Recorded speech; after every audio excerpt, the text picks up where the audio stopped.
कुमार से मुलाकात हुई, बस ये कैजुअल सी मुलाकात थी आपकी या दुआ सलाम थी या कि पॉलिटिकल भी कोई बातें हुई? चीज़ें जब समय आएगा तो उस समय में बात रखा जाएगा, कुछ चीज़ें को तो बंद कमरे की चीज़ें। लेकिन आपने इससे पहले कई दफ़ा बयान दिया है कि नीतीश कुमार अगर पीएम कैंडिडेट घोषित किए जाते हैं तो आपका सपोर्ट रहेगा।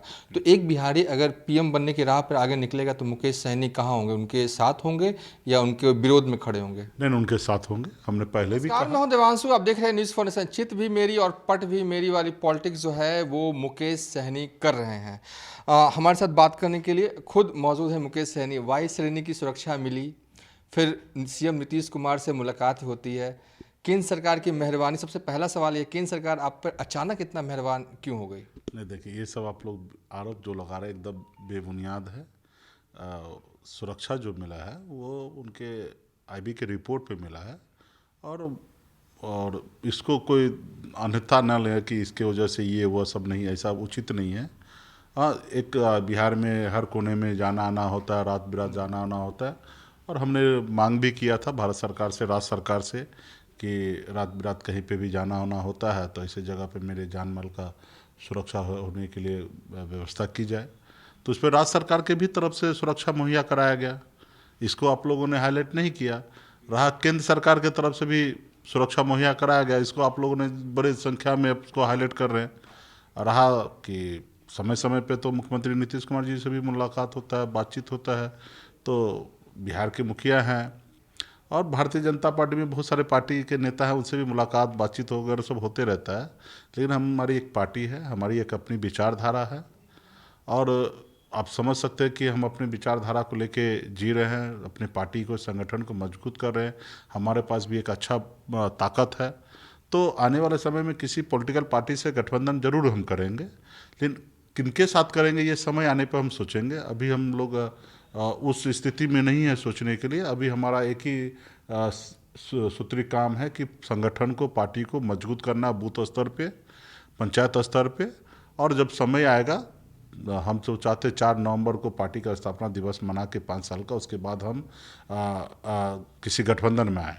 तो गठबंधन में ज़रूर आएंगे, लेकिन कौन गठबंधन में आएंगे ये सोचेंगे कि हमारा बिहार का भला किस में होगा, बिहारी का भला किस में होगा, बिहार के किसान का भला किस में होगा, युवा का भला किस में होगा, देश में हमारे मछुआरा का भला किस में होगा, हमारे एजेंडा पे काम कौन करेंगे। तो ये सब चीज़ को हम देखते हुए, अभी तक जो माननीय प्रधानमंत्री जी हैं वो कितना अच्छा काम किए हैं, क्या उनको रिपीट होना चाहिए या नहीं, अगर अच्छा काम नहीं किए हैं तो दूसरे प्रधानमंत्री आना चाहिए। तो ये सारे चीज़ें को हम लोग सोचेंगे और इसको सोचने के लिए जनता के बीच में जाएंगे, जनता से समझेंगे, जनता का मूड देखेंगे और जनता का जो मूड होगा उसका अनुकूल हम निर्णय लेंगे। एक सवाल कि नीतीश कुमार से मुलाकात हुई, बस ये कैजुअल सी मुलाकात थी आपकी या दुआ सलाम थी या कि पॉलिटिकल भी कोई बातें हुई?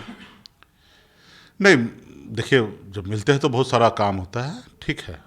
राज्य का हित में कुछ काम होता है, कुछ हमारे लोगों का समस्या रहता है, उसको लेके भी कुछ काम होता है। और जब बैठते हैं तो पॉलिटिकल भी चर्चा होता है, क्या हो रहा है, कैसे हो रहा है। तो ये सब चीज़ें होता है। तो कुछ चीज़ें जब समय आएगा तो उस समय में बात रखा जाएगा, कुछ चीज़ें को तो बंद कमरे की चीज़ें। अब सब जगह सब चीज़ को सार्वजनिक नहीं कर सकते। ये सही कहा आपने। और साथ ही कि टाइमिंग बड़ा महत्व रखता है और टाइमिंग पर ही पत्ते खोलने चाहिए। लेकिन आपने इससे पहले कई दफ़ा बयान दिया है कि नीतीश कुमार अगर पीएम कैंडिडेट घोषित किए जाते हैं तो आपका सपोर्ट रहेगा। तो एक बिहारी अगर पीएम बनने की राह पर आगे निकलेगा तो मुकेश सहनी कहाँ होंगे? उनके साथ होंगे या उनके विरोध में खड़े होंगे? नहीं, उनके साथ होंगे। हमने पहले भी कहा कि एक बिहारी अगर प्रधानमंत्री के रेस में आते हैं, ठीक है, और वो भी ऐसे नहीं है, 4 बार 5 बार का मुख्यमंत्री है, लगातार 18-20 साल से मुख्यमंत्री है। देश में टॉप 5 नेता अगर कह सकते, उसमें माननीय मुख्यमंत्री नीतीश कुमार जी का नाम है, अनुभवी हैं। अगर इनको देश में विपक्ष के नेता के तौर पे अगर सीएम पीएम फेस अगर मानने के लिए तैयार हो जाते विपक्षी पार्टी, तो मुझे खुशी होगा। और हम एज ए बिहारी होने के नाते उनके साथ खड़ा होंगे। जब देश के लोग अगर खड़ा होंगे तो हम क्यों ना होंगे।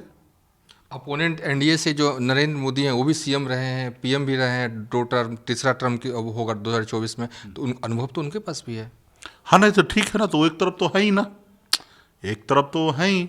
और उनके पक्ष में जितने लोग हैं वो हैं ही। रहा कि हमें डिसाइड करना कि हमको किनके साथ रहना है। तो हम बिहार के हैं, तो हम जाहिर सी बात हम बिहारी के साथ रहेंगे ना। हम तो बिहार में हम काम कर रहे हैं, बिहार में उनके नेतृत्व में बिहार में 20 साल से आगे बढ़ रहे हैं, और यही राज्य में हमको रहना है। और हमारे अपने लोग अगर प्रधानमंत्री का कैंडिडेट बन रहे हैं तो हमें खुशी होगा ना कि जब बिहार जो विशेष राज्य का दर्जा मांग रहे हैं, तो हम मांगना नहीं पड़ेगा ना, उनको कहेंगे कि भाई सर आप ही का एजेंडा है, आप ही चाहते थे कि बिहार को विशेष राज्य का दर्जा मिले, और अभी तो आपको करना है, तो आप कीजिए। और आप पहले भी इच्छा रखते थे कि भाई आपका जो लड़ाई है वो जायज़ है, आरक्षण मिलना चाहिए आपको, तो ये भी आज जब जायज़ था तो आज आप प्रधानमंत्री है तो कर दीजिए। आखिरी सवाल, अगर नरेंद्र मोदी या अमित शाह या बीजेपी के टॉप लीडर्स आपसे ये कह दे कि आपका जो मिशन है निषाद आरक्षण वो हम कर देते हैं, तब क्या करेंगे मुकेश सहनी? आप फंस जाएंगे। नहीं फंसेंगे ना। पार्टी मैं बोला ना, व्यक्तिगत नहीं जाऊंगा, मैं पार्टी के हिसाब से जाऊंगा।